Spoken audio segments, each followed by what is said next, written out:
Coucou les amis, je vous fais cette petite vidéo suite à mon post du jour sur la posture d'adulte qu'on gagne à adopter vis-à-vis de notre entourage personnel et professionnel pour gagner en sérénité, en affirmation de soi et en douceur par rapport à nos relations et à nos émotions.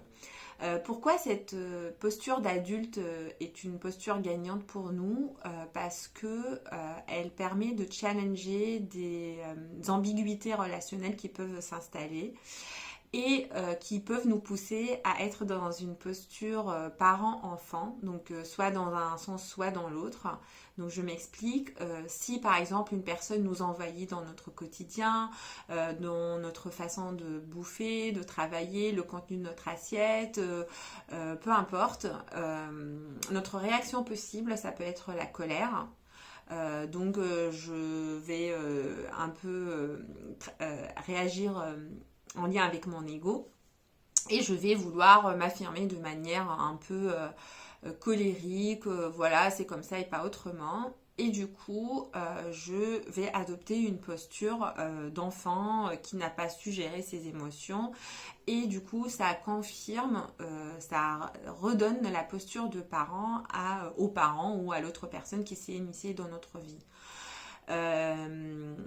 L'autre possibilité aussi, c'est de se soumettre en fait en disant bon bah on n'est pas à ça près, on va passer à autre chose, mais du coup ça fait confirmer chez l'autre personne qu'elle peut réitérer ce genre de comportement.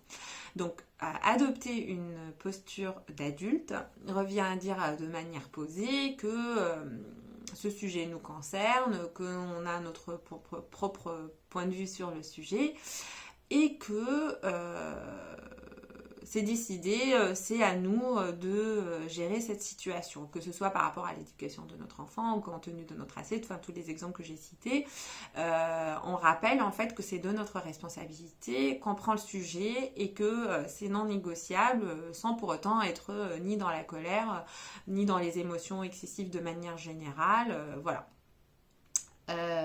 Ce message, ce positionnement, nous remet dans une posture d'adulte face à un adulte. Donc on est responsable de notre vie.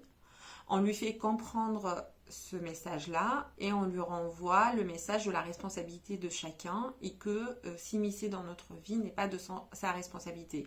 Par contre, si on a besoin d'un conseil, si on a besoin d'un avis et que du coup on s'adresse à cette personne-là par ce biais-là, ça serait pertinent qu'il nous donne son avis. Donc avoir ce genre d'attitude de manière qui sont claires en fait et donc à chaque fois où l'occasion se présente, permet de réaffirmer notre posture et d'envoyer des messages clairs. Donc inutile de se dire que si on ne le dit pas, la personne va s'arrêter toute seule. Non, c'est important qu'on le lui dise sur le bon ton et comme ça le message est clair et plus le message est clair, plus la posture de chacun est claire, plus les prochaines situations vont se clarifier d'elles-mêmes et vont être plus fluides. Voilà, j'espère que ce sujet vous parle. J'espère que vous avez aujourd'hui l'habitude d'adopter ce genre de posture, de ne pas donner lieu à des schémas psychologiques compliqués tels que je vous décrivais. Donc plutôt que d'avoir un rapport d'adulte à adulte, d'avoir un rapport parent-enfant ou enfant-parent. Et sinon, n'hésitez pas à échanger avec moi en commentaire, en messagerie privée ou à réserver votre appel découverte complètement gratuit pour qu'on puisse parler de ces sujets-là qui me passionnent. Merci à toi et bonne journée.